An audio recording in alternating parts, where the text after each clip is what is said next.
away, and Romaine spent many hours, days, weeks, I don't know how much time at the Kitchener store.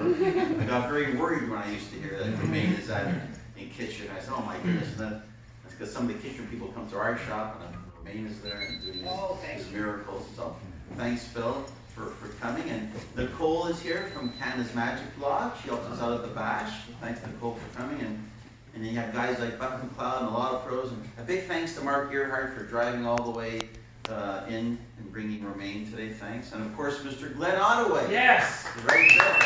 Yes. Thank you all for coming. Pretty informal today. Mr. Louise, who's a student of Romaine, is going to do a little act, say a few words, and then Romaine is going to feels up to showing us a bit of his close-up magic. So without any further ado, please put your hands together for Louise Castro. Sideshow? The sideshow was called Belmont Park. Yeah, I worked the same show. It's St. Alexander. Yeah. Yeah. Yeah, so well, I guess you could walk to the park, it was right here. Yes, yes. Yeah, it was a great experience because doing 15 shows a day, you really know what the hell you're doing. Yeah, and also in those days when you didn't speak French, you were frowned upon. Yeah. So when I was introduced as a deaf mute. I had someone translate. The problem was I was doing, what's next, which is just on the shelf behind you. Anyone wants to buy them? And the person was saying, well, he says there's 3 spots, but there's only 2. Yeah. And on the other side there's 5. But he's telling you they're saying that in French. Yeah, interesting thing about working in Montreal as a mental performer, you never knew whether your audience was French or English. So with the vent, I speak French, and the problem is the French Canadian humor is a lot different than what we consider humor in English.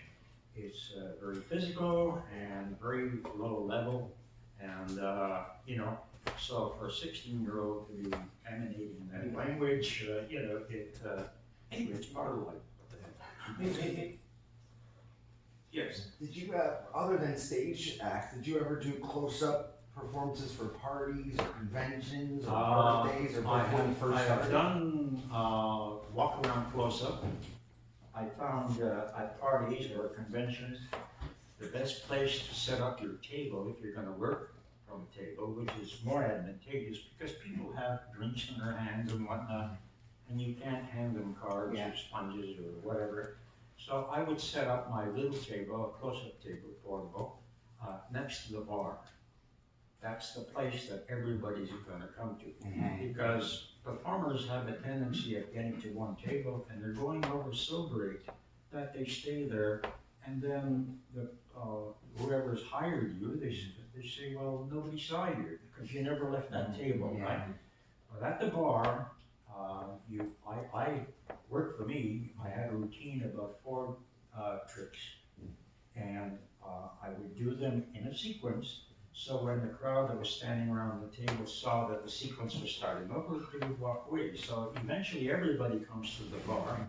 So that's the place that you're going to see that.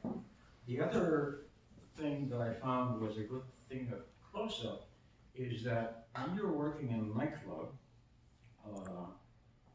before the show, you went to each table and you introduced yourself. I'm a magician on the show, or I showed you a trick or whatever, and you went through each table and did a small trick for them.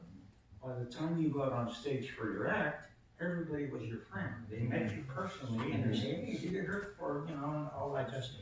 So it's a good tool there. Commercially, there was no commercial close-up when I started in magic. It was unheard of, maybe magic clubs did it for themselves or whatever. And recently, because of television, internet, and giant screens that are projecting what the guy's doing, people can see what you're doing, and it's a little different. But in those days, it was, I didn't know close-up. First time I was introduced to close-up, good close-up, was I became a friend of Slide Eames when I was working in New York. And he would show me tricks that he hadn't published in his book yet. So I would come back to Montreal and blow everybody's mind, yeah. So, and again, I had a lot of good friends in New York because that was part of the circuit when I was performing.